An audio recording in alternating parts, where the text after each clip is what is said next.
और बीजेपी नेता अर्जुन ने भी मुर्शिदाबाद को लेकर बयान दिया है। उनका कहना है कि मुर्शिदाबाद में हालात बेकाबू हो गए हैं, इस वजह से हिंदुओं को वहां से पलायन करना पड़ रहा है। आपकी तरफ से ये वीडियो पोस्ट किया गया था जिसमें आपने बताया था कि लोग मुर्शिदाबाद छोड़ करके अलग अलग स्थानों पर जा रहे हैं। हालात ऐसे क्या बने हैं कि लोगों को अपना घर छोड़ना पड़ रहा है? सरकार क्या इन पीड़ितों के साथ नहीं खड़ी है? देखिए, पश्चिम बंगाल सरकार जो है ये खुद इस दंगा को स्पॉन्सर कराई है। ममता बनर्जी ने आज 15 दिन से एक ही बयान आता था कि हिंदू सनातनी जो हैं वो रामनवमी में दंगा करते हैं और रेड रोड में ईद के नमाज के समय उन्होंने खुलेआम सनातन धर्म को दंगाबाज गंदा धर्म कहा था। लेकिन रामनवमी के किसी भी शोभा यात्रा में कोई एक घटना नहीं घटी। और ये वक्फ बोर्ड के अमेंडमेंट के खिलाफ इन्होंने जानबूझकर, इनके एक मंत्री हैं सिद्दीकुल्ला चौधरी और बॉबी हकीम, इन्होंने जानबूझकर प्रोवोकेशन ऐसा किया कि आज मालदा, मुर्शिदाबाद, दिनाजपुर, बीरभूम, उत्तर 24 परगना, दक्षिण 24 परगना ये जल रहा है, नदियां जल रहा है और पुलिस बैठकर तमाशा देख रही है। ये जो 2 व्यक्तियों को पीट के मार डाला गया, उसकी हत्या की गई, वहां पुलिस 4 घंटे बाद पहुंची है। और ये ममता बनर्जी जो है ये हमेशा से इनका एक भी बयान नहीं आया है। आज तक उन्होंने रामनवमी में सनातनियों के खिलाफ बयान दिया कि दंगाबाज हैं, लेकिन जिस दिन से ये हत्या हुई, दंगा हुआ, पुलिस वाले को गाड़ी जलाई गई, संपत्ति लूटा गया, लेकिन ममता बनर्जी एक बार भी नहीं कहती हैं कि जो दंगा कर रहे हैं उनके ऊपर हम एक्शन लेंगे। आप सोचिए, अभी तक एक गिरफ्तारी नहीं हुई। अर्जुन सिंह जी, जिस तरीके से ये हो रहा है, पूरी हिंसा हो रही है वक्फ की आड़ में, क्या ये वोट बैंक की राजनीति है? क्योंकि सच्चाई दिखाने पर भी कट्टरपंथियों ने हमला कर दिया, रिपब्लिक की टीम पर हमला कर दिया। देखिए, ये सीधा तौर पर वोट बैंक की राजनीति है। लेकिन मैं एक बात आपके माध्यम से, हम सरकार जो हम बंगाल में पीड़ित हैं, जो सनातनी हिंदू, बंगाली हिंदू जो बांग्लादेश से भाग कर एक समय में आए थे, आज भी भाग के आ रहे हैं, वो सिर्फ हमारे सरकार से भी पूछना चाहते हैं कि ममता बनर्जी को कब तक ये अत्याचार करने को छूट मिलेगा?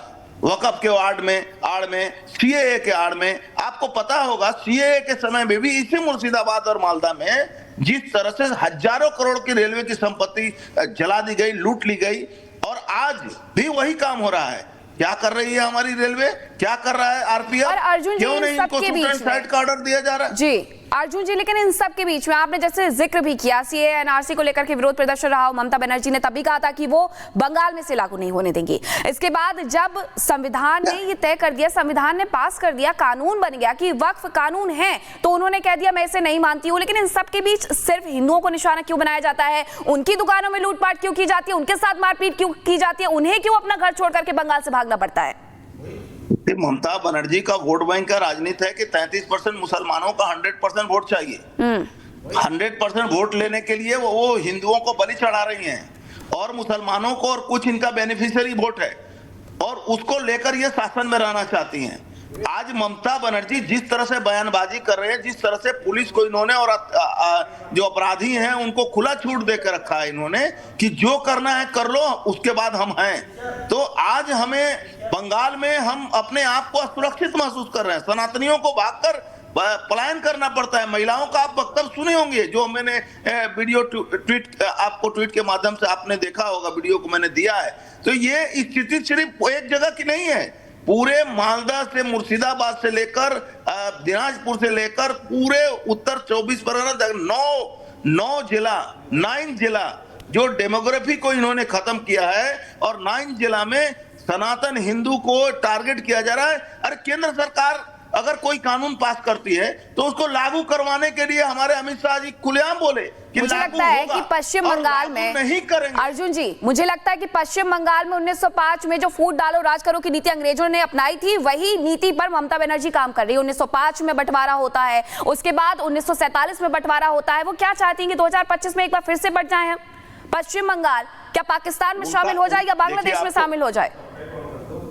आपको याद होगा बांग्लादेश की जिहादी संगठन किसी अंसरुल्लाह बंगला जो उन्होंने एक बयान दिया था जी। कि ममता बनर्जी हमारी बूबू हमारी खाला जो हैं वो घोषणा करके बंगाल को मोदी से अलग कर दें, भारत से अलग कर दें, हम उनका स्वागत करेंगे। और ममता बनर्जी उसी रास्ते पर जा रही हैं। जिस तरह से 1946 में कलकत्ता किलिंग हुआ था, उसी तरह ममता बनर्जी ने प्लॉट तैयार कर दिया है। सनातनी हिंदुओं को कत्लेआम किया जाएगा, उनकी संपत्तियां लूटी जाएगी, बलात्कार किया जा रहा है और हम लोग चुपचाप बैठकर तमाशा नहीं देखेंगे।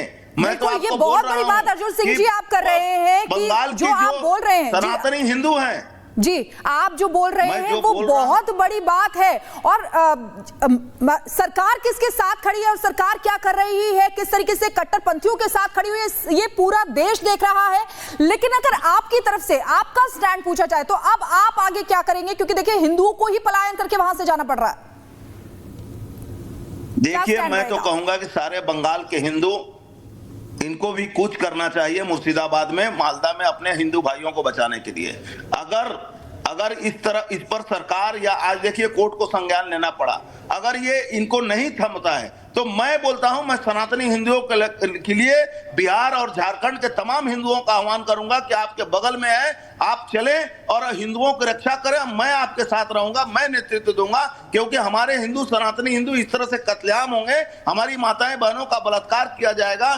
कि जो मुसलमान मार खा के मुसलमान बने थे, उनका जो 800 साल का इतिहास अगर देखें, भारतवर्ष में कन्वर्टेड मुसलमान है, बंगाल में सबसे ज्यादा है, ये मार खा के मुसलमान बने और आज ये फिर हिंदुओं पर हमला कर रहे हैं। ये सनातन गरीब निर्दोष निरीह लोगों पर हमला कर रहे हैं। वहां कम्युनिस्ट कांग्रेस कुछ नहीं बचा है, जो है वो हिंदू है। अगर कम्युनिस्ट भी करता है तो उसकी हत्या करो, अगर कांग्रेस भी करता है तो उसकी हत्या करो, किसी को भी हिंदू के हिसाब से उनकी हत्या की जा रही है। बिल्कुल अर्जुन जी, पिछले दिनों एक वीडियो आया था ममता बनर्जी का, जिसमें वो मुर्शिदाबाद के उन लोगों के साथ खड़ी हुई नजर आती है जिनकी तरफ से हिंसा फैलाई गई थी, जिनके साथ अभद्र व्यवहार किया गया, जिनकी दुकानों में लूटपाट की गई, जहां तोड़फोड़ की गई, उनसे वो कुछ कहते हुए भी नजर नहीं आती है। तो क्या बंगाल में वो खुद मानती है कि एक समुदाय विशेष की मुख्यमंत्री बनकर के रह गई है? 100% सही बात आपने फरमाया कि ममता बनर्जी को सिर्फ मुसलमानों का वो मुख्यमंत्री बनकर रहना चाहती हैं, इसलिए उन्होंने मुसलमानों को फ्री छोड़ दिया है। आप एक बयान देखे होंगे, मुसलमान का एक बंदा बोल रहा है कि ममता बनर्जी के पुलिस हमारे बीच नहीं आएगी, क्योंकि ममता बनर्जी उनके चलते है, ममता बनर्जी के चलते मुसलमान नहीं है। उसके बाद भी ये अत्याचारी शासक, इसको कुछ भी कानून से कोई मतलब नहीं है। इसमें सबसे बड़ी जरूरत है कि 355, 356 लगाना चाहिए, क्योंकि ममता बनर्जी संविधान को नहीं मानती है,